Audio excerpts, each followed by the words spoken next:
This is FBG Jenn. And FBG Kristen. And I'm FBG Margo, host and producer. You're listening to the podcast that will help you keep a lid on the junk in the trunk and inspire you to live a happy and confident life. Each episode, we chat with motivational experts and celebs and share our own candid adventures in being healthy.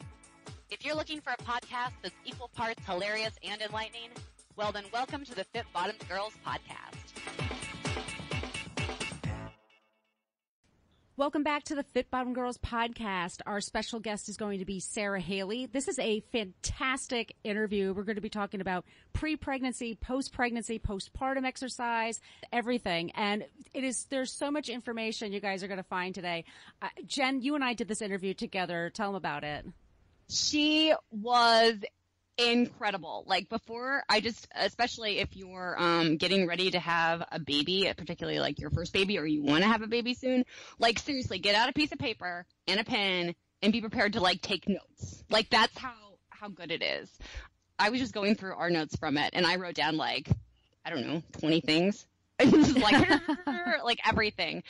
I loved it. She just goes over her own personal experience with kids, and she's taught so many different workouts, and she just gives so many different recommendations on what you should do and what you shouldn't do and how you should listen to your body, but how sometimes, and that was actually one of my favorite things that she said, was that even though, especially like when you're pregnant, you may think that something feels really good when you're working out, but that doesn't actually mean it's the best for you. Right. And particularly like your pelvic floor health. So like all of that, it is actually the interview that I wish I'd listened to and had before I had my daughter. I mean, that's how amazing it is. It is so amazing. So by the way, this is Margo. And we got so excited. So on the line we have Jenn. Hey. And we have Kristen. Hello. So yeah, Jenn and I did this interview. Yeah, we're very excited. Jenn and I did this interview a couple of weeks ago. And so I guess I wanted to ask, you guys, what kind of questions do our readers and followers usually ask us, when it comes to pre-pregnancy and stuff like that? And we definitely do address them in this interview, but just kind of talk about, the information people seem to want. Yeah, we get so many readers, especially in Fit Bottom Mamas, that are, they're like, okay, I'm newly pregnant. What can I do and what can I do? Because they've kind of heard for so long. And Margo, I think you asked about like heart rate and stuff for pregnant women working out.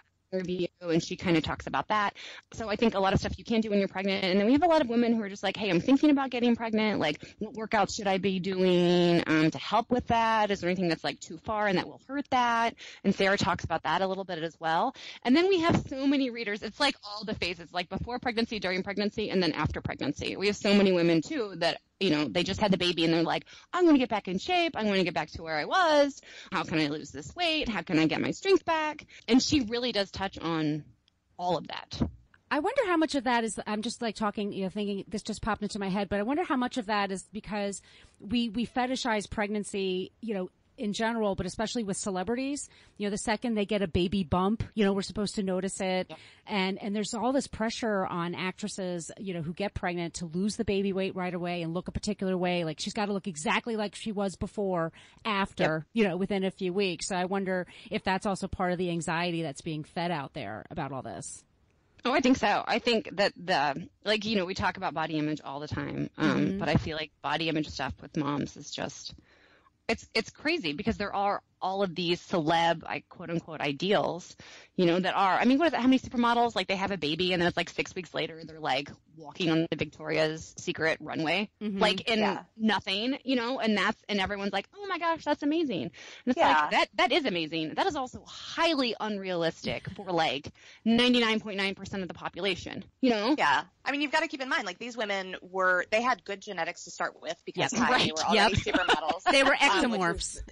Yeah. So, that's just not a body type that a lot of us have to begin with, even if we are, if we work out really regularly and eat really well, most of us still don't look like Giselle. And that's fine. And then, this is their job. Like, if your job revolves around your hands working really well, then I bet you are extremely kind to your hands. You do all the right exercises you would need to do to keep your joints working perfectly. If you're supposed to be moisturizing, you do that.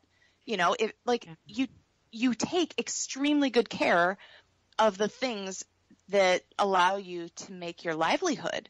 So, you know, these women, like they have a baby and they are very fortunate to be able to just turn around and be like, okay, so my two priorities right now are, you know, take care of my baby and get myself back in shape so that I can go to work. I mean, that's what they do for a living. So most, you know, I would say that there's probably very few of our readers who fall into that category. So go into it with kindness and self-love, mamas. Yeah, totally. And really, like, what, you know, I think a lot of women, like, instead of spending the first, you know, 6 to 12 months with your new baby, like, being really obsessed with how you look and where you're not or where you need to be, I mean, that's a really, like, special time that you only get that newborn stage, you know, once for that kid. So just, I mean, you've got a lot of demands on you.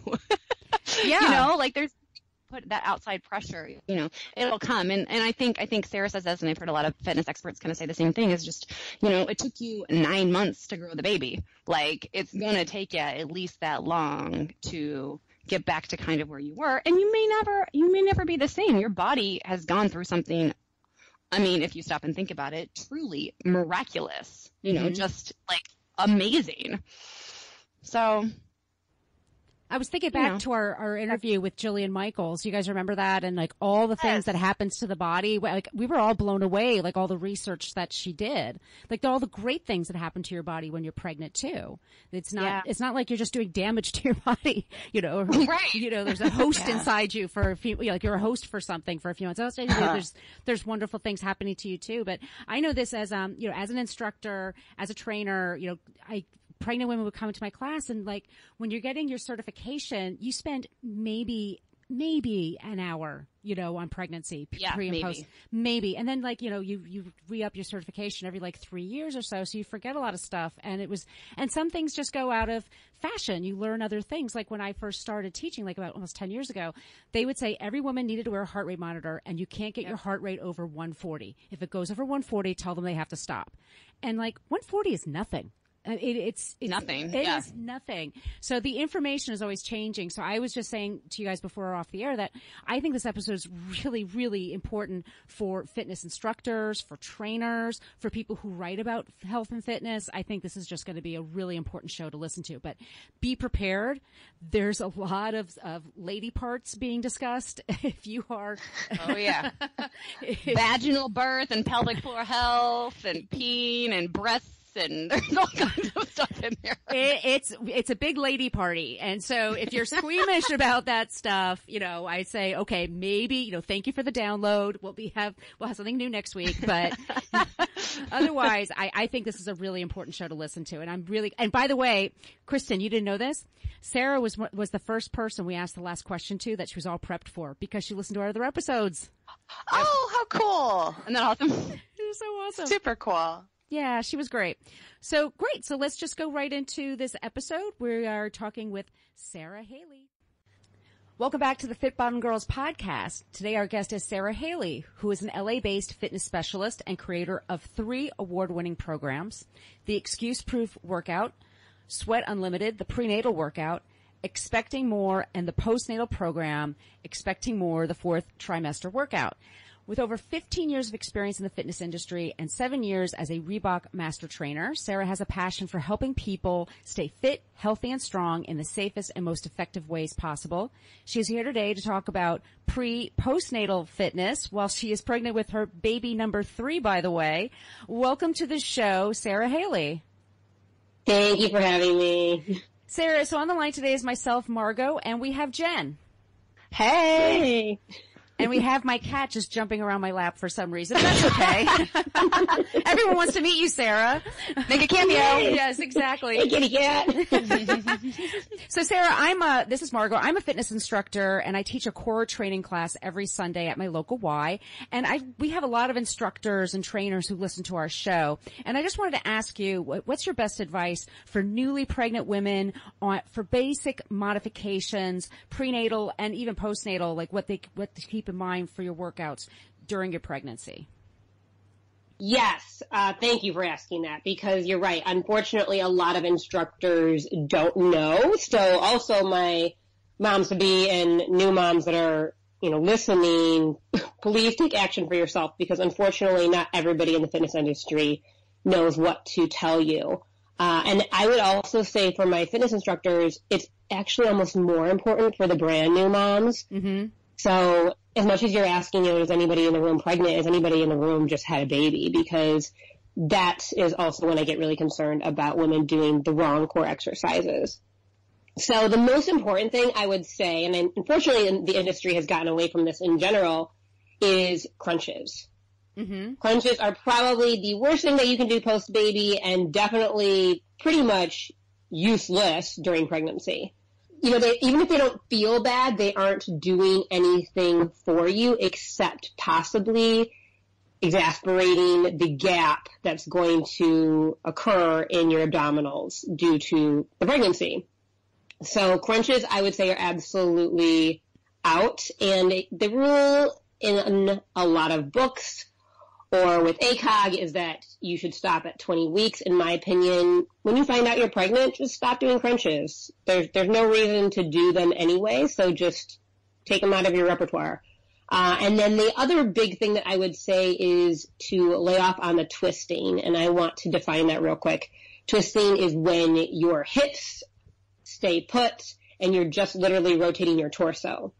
On the other hand, rotation is really great for pregnancy, so if you're rotating and moving from your feet on up, so that's like a really easy modification for instructors to give, is if you have something like a Russian twist in your class, whether it's standing or whether it's like a bicycle on the ground, to just tell your pregnant and new moms to go from their feet. So if it's a standing situation, to rotate from their feet so their body is moving as a whole. Mm-hmm. And you still have oblique activation, but it's initiated from the lower body. And then if it's on the ground, that's probably the hardest thing to give your people modifications for. I would say your go-tos really, if you're in a crunch position and the whole class is crunching, and most pregnant women don't want to be the one that's like standing up doing their own thing, I would say the best thing to give them are bridges. Mm-hmm. So with your feet flat on the floor and lifting your glutes, and have them work on making their core stronger, which includes your butt and your hips and your back. So the bridges are probably the best thing there. Or if you're doing any sort of plank work for an extended period of time, there is so much different research out there right now talking about planks and whether they are good for pregnant and new moms. And my rule with planks is in moderation and minimalization. So if you're going to go into a plank, just don't hold it very long and don't do it every single day. So the best thing there is going to be on all fours, reaching opposite arm and leg. And doing some cat, but maybe not so much cow anymore, meaning you're going to round your back, but then my recommendation is to go to a neutral position rather than arching the back a whole lot. Wow. I know. You're blowing my mind right now. Really good information. I just started taking notes. So fun. I can talk all day about this stuff. Yeah. And I mean, it's so funny because so much of this is kind of changing and evolving, and I have so many things to ask you. But I think this is a good kind of segue, because I feel like there is kind of this dual situation happening with most women where you're like, oh, I'm pregnant, like I need to rest, or I need to be, like not move, or I'm afraid to do the wrong exercise, so I'm not going to do any exercise. And then you have women that are like doing badass things, like they're running marathons pregnant and doing CrossFit pregnant and like all this like insane stuff. That does seem like really badass. So how do you feel kind of about how women can find that middle ground of what's best for them and their baby, and is research supported, but, also kind of makes you feel like, like you're still a little bit of a badass. Right. And it is so hard now because of social media. Yeah. And I've actually had to take people certain off my feeds because I get so insane about seeing some of the crazy stuff, because obviously I follow a lot of pregnant and new moms, whether they're instructors or just trying to be inspiring women. Yeah. And it is such a fine line. And here's what I will say. First and foremost, and this is what I've always said, is to listen to your body and do what's best for you. Here's what I will also warn to my first time moms, and goodness knows I have been there. This is my third baby. And what feels good is not always good for you. And it's really hard to tell when you're a first-time mom and your body has not been pregnant before. Mm-hmm. And because I remember that feeling. In my first pregnancy, I was doing plyometrics and jumping jacks and jumping rope and jumping on a rebounder and all these things that felt good because my pelvic floor was probably the strongest it ever was and ever will be. Mm-hmm. Right. Yeah. But, now in my third pregnancy, I will say, a friend was asking me, like, what is so different this pregnancy? And it is that I am so much more mindful of not only how I feel now, but how I know I will feel after this baby is out and what I want my body to be capable of. So as much as running a marathon might feel okay to some women, what they're not realizing is in their postnatal recovery, it might be a little more challenging because of the pressure they put on their pelvic floor. The same thing I would say with CrossFit. Great if you feel strong enough to lift that incredibly heavy weight, but again, I don't think what they realize is how much pressure they're putting on their pelvic floor. Meaning, and if I can go into a little bit of detail, and I'm not trying to scare anyone, I just think people should be aware. No, please, we need this information. When you put that much pressure on your pelvic floor, right? I mean, everyone thinks, oh, well, all women after they have a baby, they're going to have some leakage, and then I can heal, I can do Kegels, and it's all done. Yes, I would say in the majority of cases, hopefully, that is the scenario. But what you don't know, if you don't really know, let's say even if you don't do all that stuff, you don't know the tissue strength of your pelvic floor. And honestly, I would talk to your mother and find out, because some of this stuff is hereditary. Wow. Yeah. It's funny, after I had my first, I talked to my mom about this stuff, and she's like, oh yeah, I have that too. And I was like, oh, well, that would have been nice to know. All the stories come out after you have a baby. You're like, wait, why did never ever tell me about this? Right. And I do believe that some of it is definitely the tissue strength that you are born with. And in severe cases, it's called a prolapse. And what happens is either the bladder or the uterus or the bowel can start to protrude through the vagina. And in some cases you will actually see it, which is obviously scary. And then in some cases it'll just be enough pressure that it'll be uncomfortable, or you'll have a lot of leakage. And that's not just urine, that's like flatulence. So there's these things that people don't talk about, for one, don't think about, and then think it's not going to be you. Mm-hmm. And you don't know until it's done. And that's why some of these more holistic coaches like doulas and pelvic floor specialists, and they talk about not doing these things because that's where their mindset is. It's not that they're all like hippy dippy, and it's that their mind is thinking ahead of the game. Mm-hmm. Same thing with your OBs. If you have a really conservative OB, that might be where their head is. So asking the question why is always really important. So that's my answer for the CrossFit and the marathoners. And the other thing that I've had a lot of concern over, anybody that follows me knows I talk a lot about diastasis recti, mm-hmm. primarily because it's something that I've gone through myself.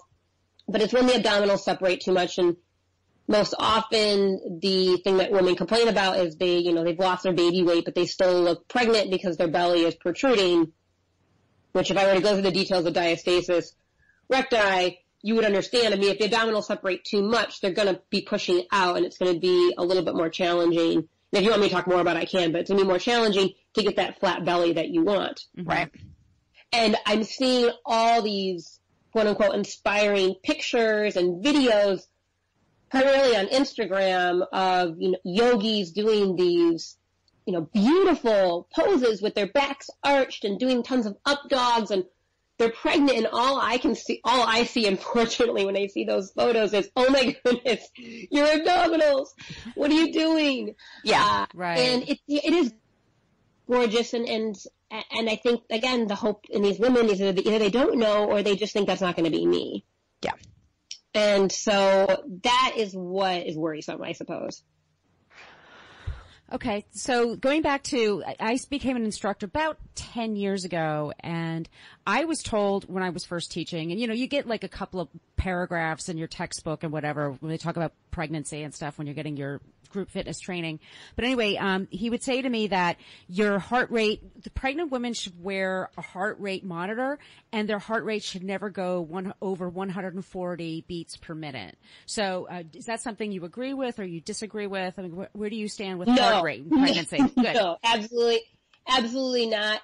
And even ACOG, which is the American College of Obstetricians and Gynecology, they have changed that. And it's been different since like 1992 or around that frame. So right.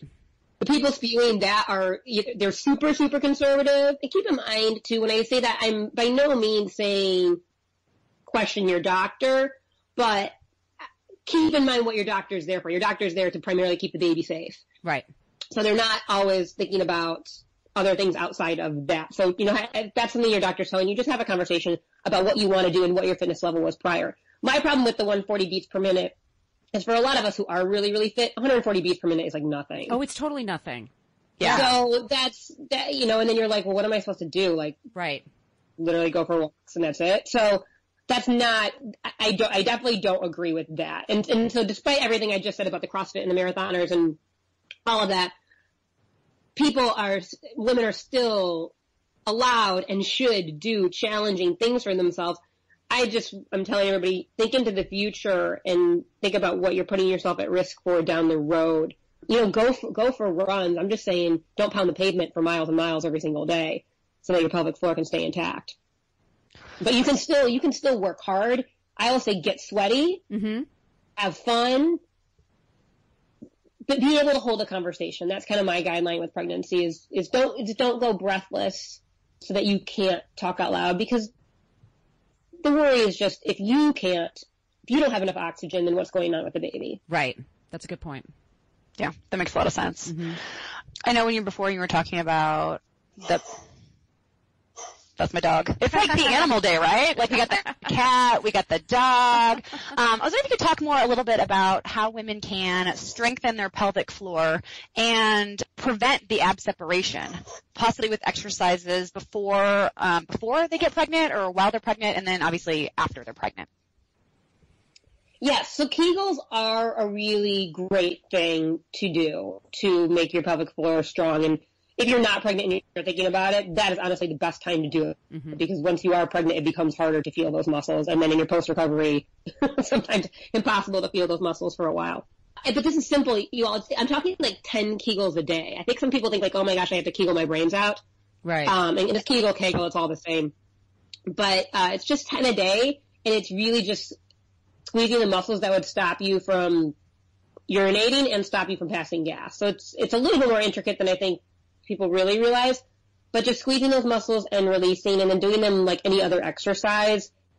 You could do them for time, so try to squeeze and hold it for as long as you can, and then release, or doing like quick reps. So that's the best way to work on your Kegels. I mean, people could do that right now while they're listening. I mean, you could do that at any time.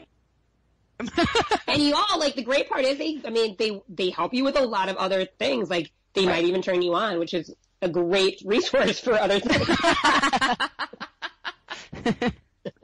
Just like that's how you today, right? Right. If you're feeling those sensations, you're doing them right. There you go. For diastasis, here's where it gets tricky, because they used to think that diastasis occurred in obese and unfit people. And now it's happening.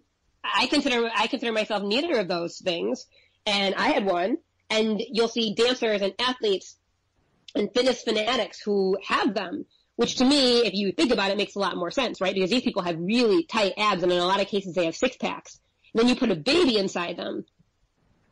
And especially if you're in my case, where my husband is a lot bigger than I am, so I had these like 8.5 pound babies, and I'm like a 5 foot, woman. And, so I have these bigger babies inside this really smaller body. So it's no wonder that as that baby grows and pushes, and the uterus pushes on the abdominal wall, that those abs would be like, what? And just separate almost too much in comparison to my body, because that baby is so much bigger inside my small body. Does that make sense? Mm-hmm. Yeah. Yeah. So that's what's happening, is it's not just this occurs in unfit and obese people. This is in anybody, but a lot of times in those of us who have not given our abs a break. And I remember I had a girlfriend before I had my first son say to me, like, Sarah, my advice to you is stop doing crunches. And she was not a fitness person, so I was like, I don't even know what she's talking about. But she had told me it was because she was really uncomfortable during her pregnancy too. And I remember that was my first one too, where I could feel the skin stretching. But I didn't get my diastasis with that child, actually. I got it with my second one. But what you can start or stop doing, again, are crunches. So think about making your core strong as a whole, not just your abdominals. So all those supporting muscles, your obliques and your glutes and your low back, and opening up your hips and doing other things like that. That's what I would recommend, prior to pregnancy or during your pregnancy, and avoid those movements that we talked about in the beginning, the crunches and the twisting. So our readers often ask about what if they need to change their workouts in order to boost their chances of getting pregnant. So what kind of advice would you offer there? Oh, this is a tricky one, you guys. I know. I've been getting emails about this a lot.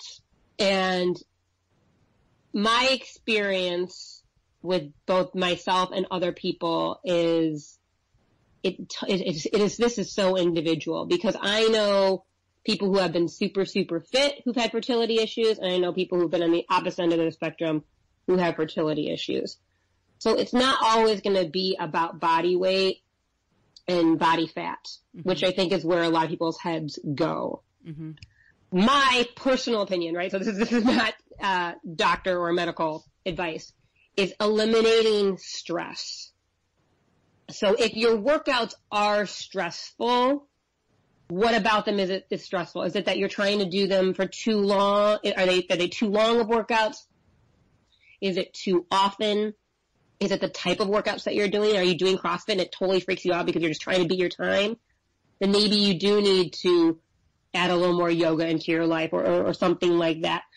But to me, and I live in LA where I'm 38 years old, and people consider me young for having another child. Wow, really? Oh yeah, I had my first son at 32, and they told me I was like the youngest person that had been in that hospital in a while. So people in their 40s in LA are like just maybe starting to think about having kids. I mean, I have friends in their mid 40s that are like, maybe I'll have another one, and I'm like, dude, let's go, like make a decision, like let's go for it. What are you waiting for? So that's what I'm around. So I am around a ton of people who have fertility issues. And the number one thing that I've seen change when they do finally get pregnant is that they've either just, for lack of a better word, given up. And so that to me has made their life more less. I've seen people change their workout schedules. And it's not always, but in both areas, right? Like starting to exercise and then they get pregnant. Or just changing, like I was just talking about, changing how much they're doing or what they're doing. So that has been in my opinion, what I have observed. I don't have a perfect answer for that one. But I do it's a question I get asked a lot. And I would say if there are ways that you can make your life healthier in a stress-free way, that's the way to go. Yeah, that is so. And I mean, that kind of goes along with our entire approach. Is just like, there's no one right, well, sometimes there's one right way to do it, but everyone is a little bit different. I think that really speaks to that. No, and I do think a lot of times, like the super fit people get it's because, you have no body fat and that's why you're not getting pregnant. And oftentimes that's not what it is. Yeah. It might be what they're doing, or maybe it's the food, or who knows, or maybe it's their hereditary. There's a lot of things. Yeah. Yeah, there's a ton of things. And the more you blame yourself, I think the worse it gets. So stress for me is my advice. Yeah, that's awesome. I want to talk a little bit more about the fourth trimester. I guess first, maybe you just kind of say what that is. But one of the things that I feel like I have a daughter who is 2. She'll be 2 here in a couple, like a month. But I was not prepared I just kind of thought that like once I had her, I'd be like, oh yeah, I'll wait some weeks. I'll see how I feel. My body will tell me once it's ready to go, and then I'll start working out. But and I did, and I eased back in. But the thing that I really wasn't prepared for was just like, I read everything on how to breastfeed. And so I had kind of like was lucky enough that nursing was going well, but I had like no idea what to do with my boobs in workouts because I didn't have like large boobs before, and now they were larger and they like needed more support. But because I was breastfeeding, they were also, like filled with milk, Yeah, it was just, I was not prepared for that in the least. And I actually, one of the first times I went out, and I did have like, this was, I want to say Gwen was like at least 4 months old or something. And I went out for like one of my like better, like I went for a jog and it felt really good and, you know, I felt more normal. And I came back and I, just like I would have like before I had kids, I stayed in my sweaty sports bra for like hours. Oh yeah. Oh no. And, right? It's like no one had ever said, like, you need to take off your sports bra because, hello. And yeah, I ended up with clogged ducts and mastitis and it was terrible. Oh man. Yeah. So anyone listening, take off your sweaty sports bras immediately. That's really great advice. Right? But I was wondering if you have any other advice for the fourth trimester and breastfeeding and workouts, because I feel like there's so much there that's just kind of not discussed, but it's a lot of problem solving. Well, similarly to what we were just talking about, actually, another big question I get asked a lot is, I'm nursing and I'm not losing the weight that I want to lose. And I actually have a whole YouTube video about this. Because again, it just, that varies across the board. I know women who nursed and lost all the weight and more. I know women who've nursed and they can't drop a pound. And then I know women who actually, they had lost the weight and then they go to wean and then they gain some of it back, right? So it's all across the board and we're also different. So you can't compare yourself to anybody. And I get asked a lot too, like I want to up my workouts, but I'm afraid I'm going to lose my breast milk. Right. And I'm like, well, yeah, you might be taking that chance. I have always, with both my boys, I did not lose like the last 5 to 7 pounds until I was done nursing. And I was not, because I had a certain goal with my nursing, I never was willing to take the risk and, up my workouts or cut my calories until I knew I was done. And then, then it was easy after that. But, not easy to get the weight off, but, to make a decision. So keep that in mind, that you don't know what your situation is going to be and you can't compare yourself to anybody else. In terms of the workouts themselves, I was very aware of what you were talking about when I created the first trimester workout. Yeah. I was very lucky that I did that workout after my second baby, so I had a lot more knowledge. And in the video is myself. In the video, I'm 5 months postpartum, and then I have a woman showing all diastasis recti modifications who's 15 weeks postpartum, and then God bless her, I got a girlfriend of mine in the fitness industry to go 8 weeks postpartum. Wow. And she had a C-section, so she's showing C-section modifications. All three of us were nursing on set. Wow. Yeah, it was hilarious. Probably have like a number of breaks with ages. Yeah, exactly. Those kids. Oh my gosh. We had somebody checking to make sure nobody was leaking. Oh, and my point of that is really that all the exercises are designed to be comfortable for nursing. Yeah. Because I have seen some of that stuff too, on social media where it's a postpartum exercise and they're like lying flat on your chest and you're like, this woman's definitely not nursing because that one's not. Right. So I will say that we do cater to that, and also in terms of the bouncing around. Yeah. That can sometimes be really uncomfortable, and I'd love to hear you guys take on that. I mean, sometimes it's just wearing a double bra or just investing. Fortunately, there's some really great companies out there that make fitness nursing bras. Mm-hmm. Yeah. Yeah, and I've also found that like moving comfort, I don't know how large they go up to, but they seem to have like really just good support all around. But I even had some, that were nursing sports bras. I think I got it like Kohl's or something.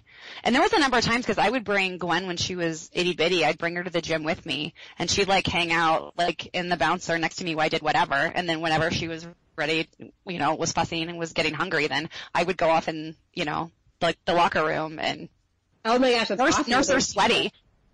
And I was like, this is weird. No one also prepared me for this. It's not like sitting, like in a pretty chair with like candles burning and you're like, I'm having this connection with my baby, you're kind of in like a dirty locker room with sweaty boobs, like trying not to sweat on your child. But, you do what you can. Oh, I think they don't tell you. Right? Yeah. Yeah. Well, and then I feel I'm right in that place right now, actually, where I'm 22 weeks pregnant, but with number 3, everything's just been happening so much sooner.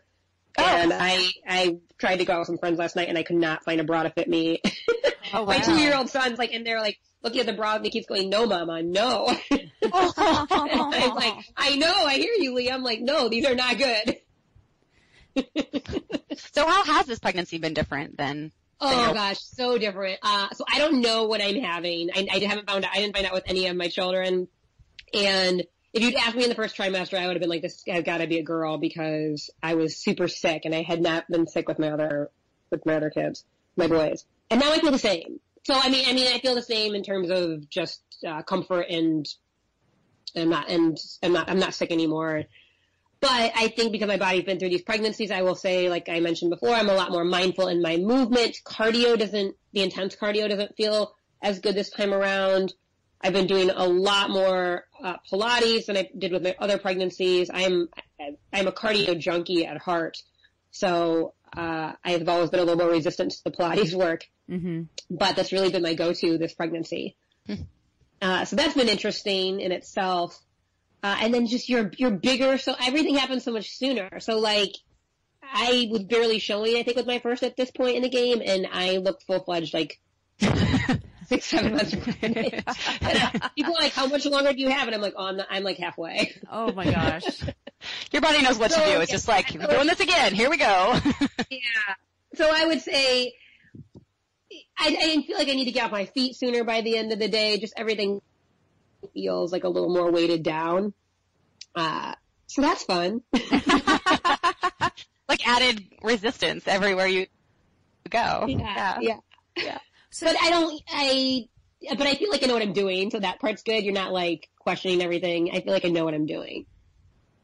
So going back to your first pregnancy and you're working out, or you're an instructor once again, and you have a pregnant student coming to class, what are other core moves that are safe but challenging for pregnant women in addition to bridges and modified planks? Can you think of any others? Yeah. So if you could, this would be my suggestion for instructors when they're like, oh my gosh, what am I going to have her do? Right. If she is comfortable standing up, or especially if you're in a one-on-one training session and you're trying to think, what can I give her? You could almost do any exercise except for one that twists, standing up. So, meaning, like, let's say you were doing, I don't know if I can describe this, let's say you're doing a crunch on the ground that's like with a leg extension. Mm-hmm. So right when you would come up, your knee would come in, then you'd extend the leg back out. Mm-hmm. So, like, you could replicate that standing up by just doing, like, high knee lifts. Oh. If the baby's in the way, because you can engage your core that way without doing the back and abdominal crunch. Really, they can engage as the knee comes up, but then they just come back to neutral. It's really the opening and closing of the rib cage that I'm looking to avoid so much. Mm-hmm. Keep in mind, too, that you might need to bring the knees out to the side, too. Some other things that you can do on the ground. Let's see if I can describe this one, too. A lot of these actually are in my 4th trimester workout, too, so these are good for new moms. Would be something where you can lie on your back. And also, I would say the research has changed a little bit there, too. It used to be like get pregnant women off their back after 20 weeks. Mm-hmm, right. I would say get them off their back for an extended period of time. So if you're doing like a 5 to 10 minute thing on their back, they're fine. In addition to that, when you are taking them down to their back, and this is for my new moms too, especially if you're trying to avoid diastasis, roll onto your side always first. So again, you're avoiding that big like crunch movement coming up. But getting back to the exercise in itself. So if you're lying on your back, and you can do this if you're giving the rest of your class crunches, lift one leg. We could start with one leg up, and you're going to take your opposite hand. So if I'm on my back and my right leg is up in a tabletop position, I'm going to take my left hand and just push it against that leg. My head is not going to leave the floor, right? So we're not going to go into a crunch position. My head's going to stay on the ground. And I'm just going to have a little bit of resistance between my leg and my hand. So as I push my leg into my hand, I'm going to push my hand into my leg. I call it the resistance fight. And what that's going to do, it's going to put the focus into your core so you can just focus on engaging. It's going to feel like kind of like an upside down plank, right? So you're on your back instead of holding the plank position. And you're just going to breathe in and out and do that. You can also do it with both legs. Mm-hmm. So if you have both legs up. And then if you cross your arms, is this coming through as I'm describing this? Yeah. Mm-hmm. Yeah. Crossing your hands will activate the obliques. So if you have both knees up in tabletop and you put your hands on opposite knees, so your arms are crossed, and you have your resistance fight there, you'll feel your obliques activate, which is really nice too. Oh, that's good. And instead of twisting, if you're standing up and you're having like your whole class do like Russian twists or something, you can have they can have their hands behind their head, on their shoulders, on their chest, wherever. and they can go lateral. So like I take a lot of bar classes, and there's a lot of twisting in bar classes, and anything that they do there, I put my hands up and I just rock laterally side to side. That's helpful. Yeah. That's awesome. Good. Yeah, I will see, because pregnant women are always asking me, like, what can I do to spice it up? I'm like, Not much. Just wait. Spice it up. When it comes to, and that's why if you're working one-on-one, or if I'm creating a video for, if they're doing one of my videos, you'll notice a lot of it is working on the limbs and everything that's supporting your belly.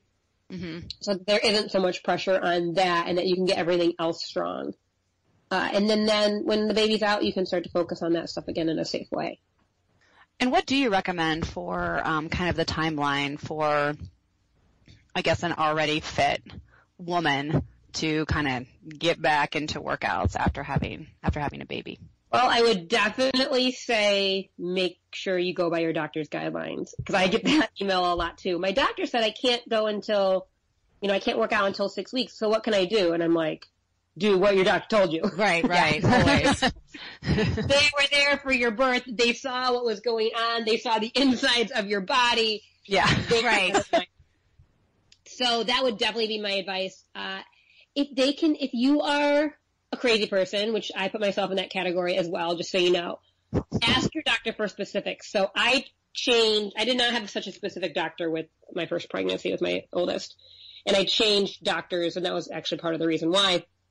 And my doctor this past time, and who I have now, she was very specific in my postnatal recovery, but I also knew to ask questions. She literally gave me things like, I don't want you carrying your son, not the baby, but my older son, up, anywhere until it was like a month out. I don't want you pushing a stroller for 2 weeks. Like, she gave me very specific instructions, and that was so helpful to me.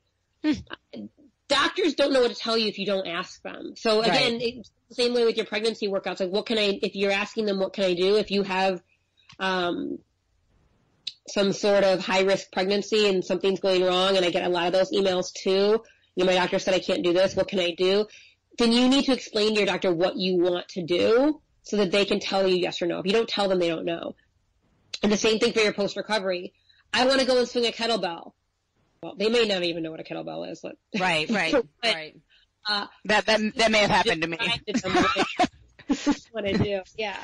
So I would say be specific with that. In general, though, to answer your question, most guidelines for a vaginal birth are 4 to 6 weeks, doing not a whole lot, to be quite honest.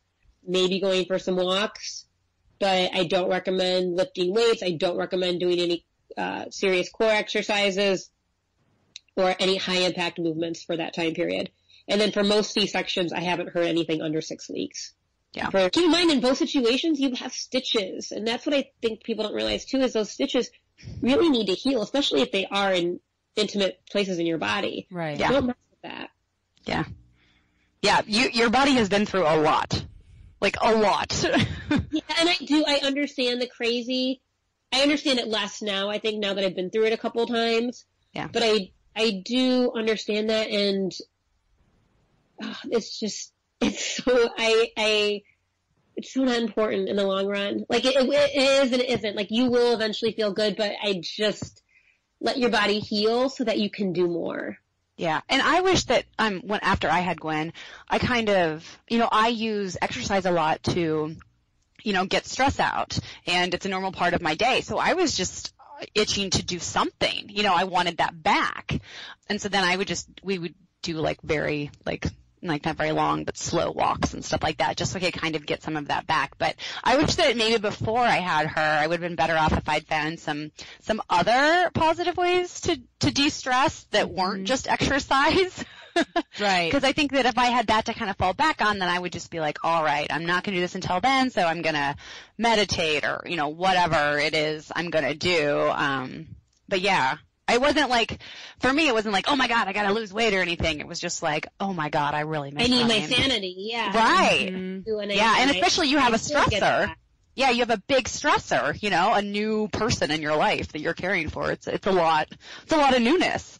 So, yeah. Yeah, and I think that's the perfect word for it, is it's so much newness, and that too, I would say, is the difference between my first and my third pregnancy is, you know, when I was pregnant with my first, I still needed that, like I have to work out every day, whether it was every day or whatever, 5 to 6 days a week. I needed that to feel whole. Yeah. And now I know that I'll be okay if I don't have that.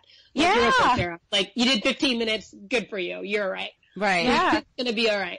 And I think that probably comes with age too. So as much as I say some of this stuff, it's just, it doesn't happen until it happens sometimes. Yeah. But that's a very loving place to be, you know? Just like, nope. It is. I respect, It is. honor what I need for my highest good. Yeah. Right. Right. And it's just part of becoming a mother. Your priorities change, right? Yeah, true story. So can you tell us about your DVDs and digital downloads so our audience can get in touch with you and check out your workouts? Because I know I'm going to, because I need more of this in my life. So can you tell us about that? Sure. Yes.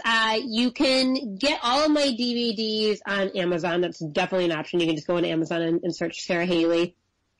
Or you can go to sarahaley.com, where there are both DVDs and digital downloads available. The nice thing with the digital downloads, obviously, is that you can take them anywhere, but also you can pick and choose. Let's say you don't like cardio. Well, I've got tons of core workouts on those DVDs too, and you could just focus on those and just get those if you wanted. Expecting More, like you mentioned, is my pregnancy workout program. There will probably be some more Expecting More workouts coming soon. Cool. And the fourth trimester, I will say this. I love the title because to me, that is really what postnatal recovery is. It's the fourth trimester. You have to kind of treat your body Yes. in some ways like it was pregnant. But at the same time, I think people think fourth trimester, like, oh, well, I had my baby 3 years ago. There's no way I'm in the fourth trimester. Well, you might be. So that workout is actually for any mom that doesn't feel whole, that doesn't feel like your core is intact, that doesn't feel like your cardiovascular endurance is where it once was. You don't feel strong as you once were. Like, that's who that is for. It is for any mom that is still in that place in her life. And then Sweat Unlimited, I created a year after I had my oldest, because I all of a sudden didn't have any time I didn't have as much time to work out as I once did. So on that workout program is a 5-minute, 15-minute, 30, and a 45-minute, because the whole concept there was I need something no matter how much time I have in my day, and sometimes I don't know how much time I'm going to have, so I want it at my fingertips. That's awesome. I think, well, Margo, is it okay with you if I ask her final question? No, go for it. I don't want to get too much of your time. Trying to take all this information in. You're a great interview, by the way, Sarah. Oh my God, I know. And by the way, I just wanted to mention too, I have been loving your podcast. I was so excited. You guys know I'm big fans. We work together on a bunch of stuff. Yeah. And I was just so excited when you guys came out with your podcast. I feel like I know you just from listening to the beginnings of it. And then the people you've had on have been phenomenal, and I just think you guys are great interviewers and just give out really worthy information. So congratulations on it, because when I was in bed sick this weekend, I was like, oh, I know what I'm listening to. Hey. That's awesome. Thank you. So I caught up on everybody. I've listened to your last 4 podcasts with Cassie and Autumn and Hey, thank you. I mean, and that's what I think we have had, like you. We've had some amazing guests, and it's so cool. Like, you have given so much, like, very usable information for people, and we just kind of had a nice, real, conversation. Like, this is what it really is like. Right. Here you go. Yeah, It's awesome. You awesome. have to do a warning at the beginning of this one. If you don't really want to know, Right. then turn this off. The final question that we have, well, you probably know at this point because you've listened to it. This is not a I do surprise. know what I'm going to tell you. I'll let you ask it, and then Just play a cheat where you're like, I'm going to play something really cool before I almost did, and then I'll tell you when I tell you what I listened to then. Okay. So we want to know the very last song you listened to before you did this interview. Okay, so it's earlier in LA, so I have not turned on the radio, and I can walk my kids to school, so I haven't even been in the car. But as I gave my children a bath last night, we were listening to the Hamilton soundtrack. Oh, that's great. Yeah. Right. That's what I expose my children to. It's great. It's actually a really great educational tool, and my oldest is 5, and he loves listening to the King. If you're not familiar with this soundtrack, he loves listening to the King sing. But the last song that I think was on repeat. Was Wait For It. So I don't know if you're familiar, but it's one of my favorites on the soundtrack. Oh, I have the Hamilton soundtrack. I'm just so sad because I live in New York and I have not been able to get tickets to see it. And even just like one seat is like $300 or something. I know. I saw it early on in New York, and I actually even saw, believe it or not, a better version. I'm from Chicago. We took our parents for Christmas, and we saw it in Chicago, and it was, I enjoyed it actually even more than New York. I can't believe it. You know, actually, It's funny you mentioned that because I have friends in Chicago and they were talking about, why don't we get tickets and you just come over and, stay the night and we'll go see the show. So maybe I'll do that instead. Yeah, I will say some of the actors they have in there, actor-singers are just off the charts. And maybe it was because it was the second time for me seeing it, and so I understood a lot more. Mm-hmm. Because they do speak very fast or rap very fast. Yeah. And I was more familiar with the soundtrack, but it's great. It's a great one, honestly, as a teaching tool with your kids. I mean, my child knows much more about the war than I would have thought to tell him at this age. There you go. There you go. I love it. That's very appropriate for our whole conversation too. There was something that you listened to with your kids as well. Yeah. Yeah. Well, thank you so much for being on the show today. We loved having you on. We have to have you on again because I'm sure you and Jennifer and I are going to come up with a whole bunch of other questions. Like, we should have asked her this, we should have asked her about that, or just. We can go down so many rabbit holes. Oh God, so many. So write to us, podcast@fitbottomgirls.com if you have more questions, and maybe we'll have Sarah on again. Thanks, you guys. Thank you. Thank you. Love this show? Tell us why in a 5-star review on iTunes, and we'll read it on the air. Also, make sure you are a subscriber. If you want to reach out to say hi or have a question about a recent episode, yay, well, feel free to email us at podcast@fitbottomgirls.com. And if this podcast jives perfectly with your brand, consider sponsoring the show. Get more info by emailing advertising@fitbottomgirls.com. Find all kinds of Fit Bottom goodness online and on social media at Fit Bottom Girls, Fit Bottom Mamas, Fit Bottom Eats, and Fit Bottom Zen. And if books and movies are your thing, check out the other podcast I co-host called Book versus Movie, which you can find anywhere where you search for podcasts. Thanks for listening.